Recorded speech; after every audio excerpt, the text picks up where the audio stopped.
Hey there YouTube. This afternoon I went to Advance Auto Parts and I bought this starter for my truck here.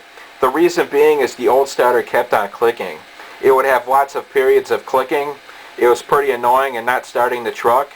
And in order to make the starter to work, you would have to tap on the starter housing with a hammer or other blunt object just to get the starter to work. And the starter would work perfect after that until it would click again. Then you would have to hit it again. So yes, that told me something was bad in the starter or the solenoid was bad. So I went to Advance Auto Parts this afternoon and I bought a totally new starter. Not none of this cheap remanufactured garbage. I'm kind of gun shy when it comes to buying starters. I'd rather buy one that's more expensive, that's totally new, rather than buying a remanufactured unit. Because the remanufactured units, I've heard of people buying those cheap ones. They would install them and then a year later they would break down again. So yes, I'd rather buy something decent and not crawl underneath the vehicle again rather than buying something remanufactured that maybe only lasts less than a year. And yes, this is a totally brand new unit. I think it just uses the old casting and all new parts inside. And this is a Remy brand. I felt like it was a decent brand compared to the one that was at O'Reilly's that was brand new. Too bad it's made in China, but the starter has a lifetime warranty, which is no big deal. And yes, I'd rather buy the good made starters, the ones that are totally new, rather than remanufactured, because I don't want to crawl underneath a vehicle again when replacing something. So yes, I always buy the decent stuff so I don't have to do the hard work again later on. And that concludes this video, and stay tuned for me making a video of installing this. Bye. Well everyone, it's day 2, installation day. As you see here, the hood is opened on the truck, along with the truck being on ramps, which it has been for a couple days. I got some sides from an entertainment center on the ground so my body doesn't get cold on this ice. And I got my tools on the ground too, and my tools ready. And yes, now it's installation time. And the first thing I got to do is shove these starter terminal wires down towards the bottom of the truck so I can access them.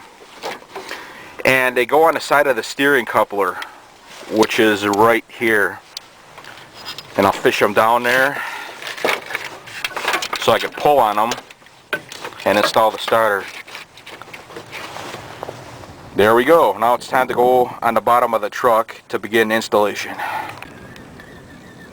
As you see here, I'm underneath the truck now, and I got my starter wires pulled down and secured to the starter. And now I got to shove the starter back up into that hole right there. There's the hole for the pinion assembly right next to that bolt stud. And yes, I got to shove the starter up into that hole now. So I'll catch you later. As you see here, I got the starter up in its hole. This hole, I mean. And the pinion assembly is mounted in the hole and the bolts are mounted, and now it's time to hook up the battery and see if the starter's gonna work.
Good enough.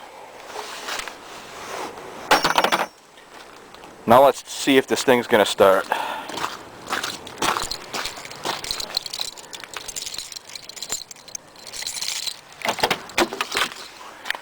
Dome light is on. I can see that the battery's gonna work. And I got the key in here. And as you see here, I got the dashboard put back together. And I'll try to start it. It started. Now let's shut it off again. And see if it's going to start again. Cool. Hopefully this starter will last. And that concludes this video. Bye.